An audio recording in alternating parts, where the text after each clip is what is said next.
Hello प्यारे बच्चों, हम लोग पढ़ रहे हैं एस ब्लॉक एलिमेंट्स और उसमें चल रहे हैं भौतिक गुण। तो आज भौतिक गुणों में हम देखने वाले हैं हाइड्रेशन ऑफ आयंस। ठीक है, आयनों का जलयोजन क्या होता है, बहुत ही विस्तार से जानेंगे इसके बारे में। क्वेश्चन आंसर भी देखेंगे कैसे आते हैं पेपर में इसके ऑब्जेक्टिव। ठीक है, तो देखो बेटा, आयनों का जलयोजन क्या होता है। ठीक है, मान लीजिए कोई भी मेटल आयन ले लेते हैं हम। मान लीजिए ये मेटल आयन है, ये बेटा मेटल आयन है। ठीक है, अब इसको हम अगर वाटर में मिला रहे हैं, वाटर में इसको डिसॉल्व कर रहे हैं, तो देखो क्या होता है। अब ये मेटल आयन था, ठीक है, ये क्या है, मेटल आयन है। तो ये वाटर इसके चारों तरफ चिपक जाता है। कैसे चिपकता है, देखो बेटा, ये ऑक्सीजन मैं बना देता हूँ, छोटी छोटी ये ऑक्सीजन है, ये HOH। ठीक है, ये वाटर के मॉलिक्यूल्स देखो चिपक रहे हैं इसके ऊपर। क्यों चिपक रहे हैं, कारण मैं बताऊंगा अभी आप लोगों के लिए क्यों चिपक रहे हैं। क्योंकि कारण ये है कि जो M है वो बेटा प्लस आयन है, प्लस चार्ज वाला है, और जो ऑक्सीजन होता है इस पर आंशिक रूप से नेगेटिव चार्ज रहता है और इस पर पॉजिटिव चार्ज रहता है। तो नेगेटिव और पॉजिटिव के बीच में अट्रैक्शन होता है, तो ये सभी ऑक्सीजन के ऊपर ऐड रहते हैं। इस कारण ये जो पूरे वाटर की जो लेयर्स होती हैं इसके ऊपर ऐसे ऐड रहती हैं। इसको हाइड्रेटेड आयन बोला जाता है। ठीक है, जलयोजित आयन। या इसको हम सिंपल भाषा में ऐसे बना सकते हैं कि बेटा ये मेटल आयन हो गया, ठीक है, और इसके ऊपर ये क्या है, ये पानी की लेयर है। ये क्या है बेटा, पानी की लेयर है, वाटर मॉलिक्यूल्स की लेयर है। ठीक है, ये क्या है, वाटर मॉलिक्यूल्स की लेयर है, वाटर। ठीक है, वाटर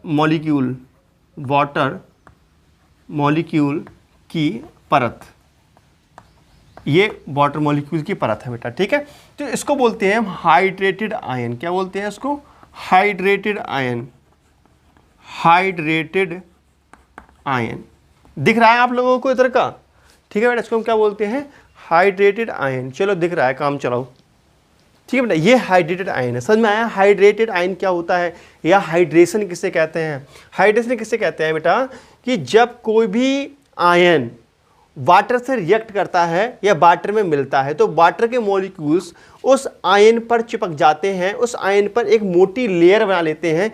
इस पूरी परिघटना को हम बोलते हैं हाइड्रेशन ऑफ आयन, आयनों का जलयोजन। ठीक है, ध्यान दें, जब वाटर H+ मतलब जब वाटर बेटा जब यहाँ पर आयंस में मिलता है, आयंस के ऊपर चिपकता है, तो क्या होता है, इस क्रिया में कुछ एनर्जी रिलीज होती है, कुछ हीट निकलती है, कुछ हीट निकलती है। इसे बोलते हैं हीट ऑफ हाइड्रेशन। क्या बोलते हैं इसे बेटा, हीट ऑफ हाइड्रेशन। ठीक है, जलयोजन की ऊष्मा। ठीक है, इसको बोलते हैं बेटा जलयोजन की ऊष्मा, जलयोजन या जलयोजित ऊष्मा। ठीक है बेटा, ये जलयोजन की ऊष्मा बोलते हैं, जलयोजन की ऊष्मा।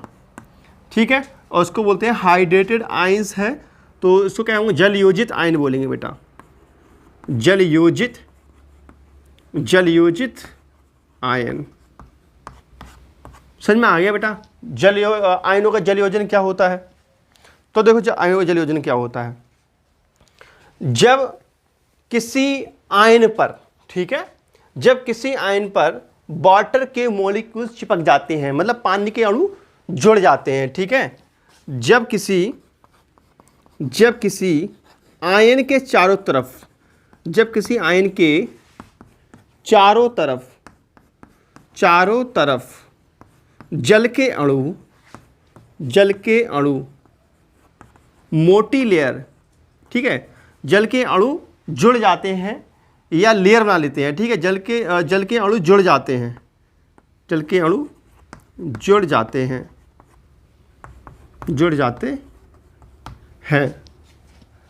तब इस क्रिया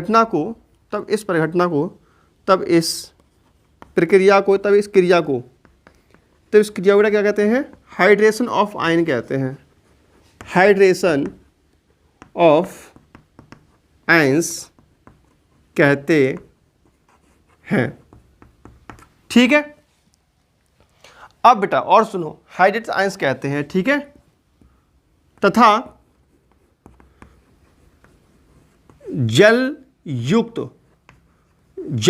आयंस को, ठीक है, तथा जल युक्त आयन को जलयुक्त आयन को क्या कहते हैं बेटा? हाइड्रेटेड आयन कहते हैं।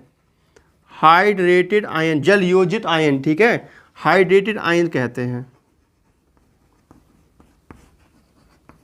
ये क्या है बेटा? हाइड्रेटेड आयन हो गया। समझ में आ गई बात आप लोगों के लिए?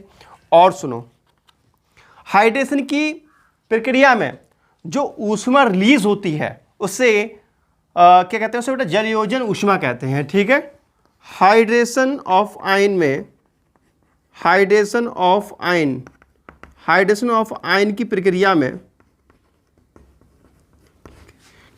में, जो ऊर्जा या जो ऊष्मा निकलती है, उसे हीट ऑफ हाइड्रेशन कहते हैं। उसे बेटा क्या कहते हैं? हीट ऑफ हाइड्रेशन कहते हैं। हीट ऑफ हाइड्रेशन कहते हैं। समझ में आया बेटा? हीट ऑफ हाइड्रेशन क्या? हीट ऑफ हाइड्रेशन ये है। समझ में आया? क्लियर हो गया बेटा आपके लिए? हाइड्रेशन क्या होता है बेटा? जब किसी भी आयन पर, आयन के चारों तरफ वाटर के मॉलिक्यूल्स जुड़ जाते हैं, इस घटना को हम हाइड्रेशन कहते हैं, या आयनों का जलयोजन कहते हैं, ठीक है। और इस प्रक्रिया में जो भी हीट निकलती है उसको हम क्या कहते हैं? हीट ऑफ हाइड्रेशन कहते हैं। और जो हमें जलयोजित आयन से प्राप्त होता है उसको हम क्या कहते हैं? जलयोजित आयन कहते हैं, मतलब जल में जुड़ा हुआ आयन, ठीक है। और भी कुछ ये देखने वाले हैं इसकी। ये तो नॉर्मली परिभाषा हो गई हाइड्रेशन की या हाइड्रेशन ऑफ आयंस की। और देखो क्वेश्चन कैसे बनते हैं कंपटीशन में इसके, तो इसके ऊपर कुछ चीज़ें और देखनी होंगी हम लोगों के लिए, ठीक है। चलो इसको मिटा देते हैं फटाफट, ये नोट कर लो आप लोग बेटा। अब हम बात करते हैं डिग्री ऑफ हाइड्रेशन, ठीक है। अब हम बात करते हैं degree of hydration. Degree of hydration इसका मतलब क्या है बेटा? हाइड्रेशन की मात्रा। हाइड्रेशन की मात्रा की बात करते हैं। हाइड्रेशन की मात्रा, ठीक है। डिग्री ऑफ हाइड्रेशन की मात्रा। हाइड्रेशन की मात्रा किस चीज़ पे डिपेंड करती है उस पर हम बात करते हैं। तो मैं आपको बताऊं बेटा, ये डिपेंड करता है चार्ज ऑफ आयन पर। किस पे डिपेंड करता है? चार्ज ऑफ आयन पर। किसी भी आयन्स पर जितना अधिक चार्ज होगा उसका जलयोजन उतना ही अधिक होगा, जलयोजन की मात्रा उतनी ही अधिक होगी। गुरुजी कैसे? अरे यार समझो कैसे। देखो जैसे कि मान लीजिए एक है Na+, ठीक है, और एक है Mg+++++, ठीक है। तो देखेंगे ये ज़्यादा प्लस का चार्ज रखता है और ये कम प्लस का चार्ज रखता है, ठीक है। अब इन दोनों को जब वाटर में डालेंगे तो बेटा यहाँ पे पावर ज़्यादा है प्लस की। जब ज़्यादा प्लस की पावर है तो यहाँ पे वाटर के मॉलिक्यूल बहुत ज़्यादा जुड़ेंगे, क्योंकि ज़्यादा प्लस की पावर है ना, जोड़ने की पावर ज़्यादा है ना यहाँ पर, ठीक है। HOH को जोड़ने की पावर ज़्यादा है ना यहाँ पर। बट यहाँ पे क्या है? यहाँ पे कम पावरफुल है तो यहाँ पे कम मॉलिक्यूल्स जुड़ेंगे। तो सीधी सी बात है कि यहाँ पे जो हाइड्रेशन की मात्रा है, ठीक है, तो यहाँ पे हाइड्रेशन की मात्रा है वो कम है। हाइड्रेशन की मात्रा कम है, ठीक है। और यहाँ पे जो हाइड्रेशन की मात्रा है बेटा, यहाँ पे हाइड्रेशन की मात्रा क्या है? अधिक है। यहाँ पे हाइड्रेशन की मात्रा अधिक है। दिखाई दे रहा है आप लोगों के लिए? क्यों अधिक है? क्योंकि यहाँ पे जो हमारा आयंस है उस पर चार्ज अधिक है, ठीक है। आप कहोगे गुरुजी अगर ऋण आयन हुआ तो? अरे ऋण आयन हुआ तो भी कोई दिक्कत नहीं है यार। चलो देखो, प्लस का आयन हो चाहे नेगेटिव का आयन हो, आयन पे चार्ज ज़्यादा होना चाहिए, ठीक है ना। समझ में आ रही है बात? देखो अगर मान लीजिए नेगेटिव चार्ज वाली कोई चीज़ है, मान लीजिए Cl नेगेटिव है, ठीक है, अगर इस पे जोड़ना है तो बेटा इस पे कैसे जोड़ेंगे? इस पे देखो H+ और H+ और यहाँ पे O नेगेटिव, H जुड़ जाएंगे। जुड़ तो जाएंगे ना, कि सोचो आप जुड़ेंगे कैसे यार इस पे, है ना, H और H और यहाँ पे O, H जुड़ जाएंगे ये इस तरीके से नेगेटिव चार्ज वाला होगा तो कुल मिलाकर के बात ये है कि भैया जो अधिक चार्ज रखता होगा उसका हाइड्रेशन अधिक होगा, ठीक है। दूसरी बात है बेटा साइज, 1/साइज। साइज के एंटी प्रोपोर्शनल होता है साइज, 1/साइज। जिस आयन का साइज छोटा होगा उसका हाइड्रेशन अधिक होगा, ठीक है। जिसका आयन का साइज छोटा होता है उसका हाइड्रेशन अधिक होता है। इस बात को आप याद रखेंगे, छोटा है मगर खोटा है ना। समझ में आ गई बेटा बात? ठीक है। तो दो चीज समझ में आई, पहली होगी चार्ज ऑफ आयन और दूसरी 1 साइज। ठीक है, इन चीजों का ध्यान रखेंगे हम लोग। चलो अब हम देखते हैं, चलो अगर हम देखते हैं क्षारीय एलिमेंट्स देख ले, क्षारीय धातु देख लेते हैं। क्षारीय धातु में बेटा कौन कौन सी हैं? देखो ली ना, ठीक है, लीना के रवकश फरियाद, पोटेशियम ले लो, चलो लीना के रवकश फरियाद, ऐसा हम लिख लेते हैं। ठीक है, तो आपको पता है यहाँ लिथियम सबसे छोटा होता है। भैया किसी भी वर्ग में जो ऊपर से नीचे आते हैं तो ऊपर वाली चीज़ छोटी होती है, नीचे बड़ी होती है। ठीक है, तो लिथियम यहाँ पे सबसे छोटा आयंस होता है, प्लस का सबसे छोटा आयन होगा यहाँ पर। ठीक है, समझ में आ रही बात। और पोटेशियम थोड़ा सा इससे बड़ा आयन होगा। ठीक है, और सीजियम यहाँ पर थोड़ा सा और ज़्यादा बड़ा आयन होगा। ठीक है, अंतर दिख रहा है आप लोगों के लिए, ये सबसे ज़्यादा बड़ा आयन होगा। ठीक है, तो यहाँ जब लेफ़्ट टू राइट आते हैं तो क्या होता है, यहाँ पे जो साइज है, साइज बढ़ता है, साइज बढ़ता है। किसका किसका साइज बढ़ रहा है बेटा? निर्जल आयन का। निर्जल आयन, यहाँ पे जो आयन है वो जल में घुले हुए अभी नहीं है, निर्जल आयन। ठीक है, निर्जल आयन, निर्जल आयन, निर्जल आयन का साइज बढ़ता है यहाँ पर। ठीक है, बहुत गंदा गंदा हो गया, फिर दिखता होगा आपके लिए। निर्जल आयन का साइज बढ़ता है, इधर से इधर चल रहे हैं। ठीक है, मतलब है तो ऊपर से नीचे लिखा हुआ बेटा। ठीक है, फिलहाल देखो यहाँ से छोटा है, ये बड़ा है और बड़ा है। अब इनका हम जलयोजन कराते हैं बेटा। देखो जलयोजन कैसे होता है, तो यहाँ पर जिसका साइज छोटा है उसका जलयोजन सबसे ज़्यादा होना है। ठीक है, तो यहाँ पे जो जलयोजन होता है इसका जलयोजन सबसे ज़्यादा होता है बेटा, इसका जलयोजन सबसे ज़्यादा होगा क्योंकि साइज सबसे, तो यहाँ पे जलयोजन इतना ज़्यादा होगा। ठीक है, जलयोजन इतना होगा। यहाँ पे जलयोजन थोड़ा सा इसके कंपेरिजन में कम होगा।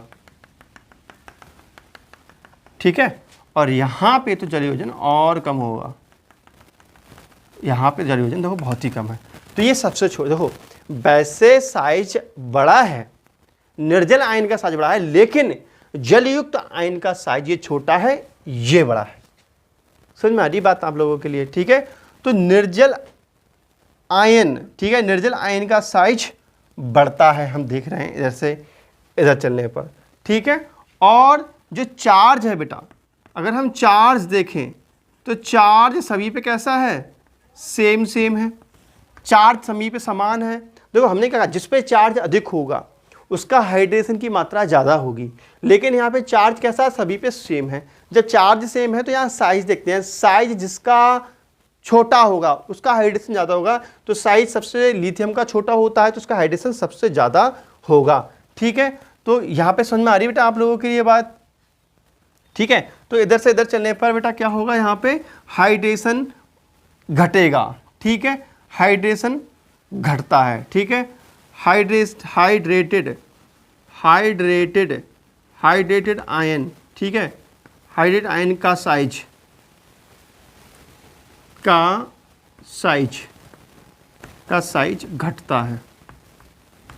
घटता है। ठीक है, इतनी ज़्यादा समझ में आ गई बेटा? तो यहाँ पे ये बड़ा आयन होगा और ये छोटा आयन होगा, इतना आप नोट कर लीजिए। ठीक है, सही है। फिर तो यहाँ पे हाइड्रेशन की मात्रा इसमें ज़्यादा होगी। ठीक है, चलो इसको मिटा देते हैं और देखते हैं चीज़ें। देखो जरा एक चीज़ और देखो, तो अब देखते हैं size of hydration and conductivity, मतलब चालकता देखते हैं बेटा। देखो हम देखते हैं size of hydrated ion, size of hydrated ions. ठीक है, देखो जैसे कि है लिथियम सोडियम, ठीक है, लिथियम सोडियम लीना के रवकश फरियाद। ठीक है, इसको हटा दो क्योंकि ये रेडियो एक्टिव एलिमेंट्स है, इसकी बात नहीं करेंगे हम लोग। ये बेटा आयन है, अगर निर्जल आयन है, ठीक है, ये कैसे हैं बेटा? ये निर्जल आयन है, बिना में जल में मिले हुए निर्जल आयन। अगर निर्जल आयन है तो देखो, तो सबसे बड़ा ये है और ये है, ये क्रम है इसका। ठीक है, लेकिन अगर जलयोजित आयन है जल योजित आयन, अगर यही मान लीजिए कैसे हैं, जल योजित आयन बना दो इन्हीं के लिए, जल योजित मतलब हाइड्रेटेड आयन बना दो बेटा, Li plus aqueous and Na plus aqueous and K plus aqueous and Rb plus aqueous and Cs plus aqueous, ये सारे के सारे एक्वस हैं। तो हम देंगे हाइड्रेटेड आयन में सबसे बड़ा आयन ये होगा, क्योंकि ये सबसे छोटा होता है बेटा, उसका हाइड्रेशन सबसे ज़्यादा होगा, तो हाइड्रेटेड आयन में ये बड़े इस ये वाला क्रम हो जाएगा। ठीक है, और सुनिएगा, जो चीज़ अब देखेंगे ये कैसा है, बड़ा हाइड्रेटेड आयन है। ठीक है, ये कैसा है बेटा, बड़ा हाइड्रेटेड आयन है, बड़ा हाइड्रेटेड आयन है। ठीक है, और ये कैसा है, ये बड़ा हो गया मतलब लार्ज हो गया, और ये कैसा है बेटा, ये स्मॉल हाइड्रेटेड आयंस है ये। ठीक है, ये स्मॉल हाइड्रेटेड आयन है। अब ये बताओ कि भैया अगर जल में चालकता देखी जाए, जल में गति देखी जाए, तो जल में कौन तेज गति करेगा, जो मोटा होगा वो या छोटा पतला होगा वो? भैया जो स्मॉल साइज का है वो तेजी से गतिशील होगा। ठीक है, ये जल में अधिक गतिशील होता है। ठीक है, ये जल में अधिक गतिशील होता है, अधिक गतिशील होता है, अधिक गतिशील या चालकता रखता है, अधिक गतिशील होता है या अधिक चालकता रखता है जल में। ठीक है, और ये जल में कम गतिशील होता है, ये जल में कम गतिशील होता है, कम गतिशील होता है। ठीक है, अच्छा तो ये पता है बेटा करंट कैसे फ्लो होती है। अगर जल में आयंस के कारण, दो आपको पता है जल में जो करंट फ्लो होती है वो आयंस के चलने के कारण फ्लो होती है, और जब आयन तेजी से गति करता है तो वहां पर करंट भी तेजी से फ्लो होती है। ठीक है, अर्थात विद्युत की जो चालकता होगी वो छोटे हाइड्रेटेड आयनों में अधिक होगी, क्योंकि वो जल में तेज चल सकता है। ठीक है, तो यहाँ पर जिसकी गतिशील ज़्यादा होगी ये अधिक गतिशील है बेटा, तो यहाँ पर विद्युत चालकता इसमें अधिक होगी। ठीक है, विद्युत चालकता, ठीक है बेटा, विद्युत चालकता हाई है, यहाँ पे अधिक है। ठीक है, और यहाँ पर लो कंडक्टिविटी। ठीक है, विद्युत चालकता बहुत कम है। ठीक है बेटा, विद्युत चालकता, ये निम्न विद्युत चालकता, निम्न विद्युत चालकता। तो सीधी सी बात यह है, जो बड़ा हाइड्रेटेड आयन होगा बेटा वो गति कम कर पाएगा, जब गति कम कर पाएगा तो उसकी कंडक्टिविटी या चालकता भी बहुत कम होगी। ठीक है, ये हो गया आपको हाइड्रेटेड आयंस के बारे में पूरी इन्फॉर्मेशन। जल योजित ऊष्मा क्या होती है वो भी बता दिया, जल योजन क्या होता है वो भी बता दिया बेटा, आयंस के बारे में, कंडक्टिविटी के बारे में, चालकता के बारे में सब कुछ मैं बता चुका हूं। अब देखते हैं इसके ऊपर क्वेश्चन पेपर में कैसे पेपर आते हैं।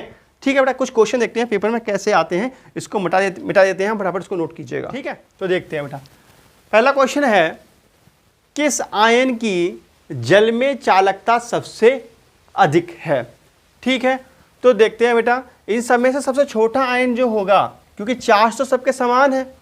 ठीक है, जिसके सबके चार्ज समान हैं। ठीक है, अब देखते हैं इनमें से लिखा है किस आयन की जल में चालकता सबसे अधिक है।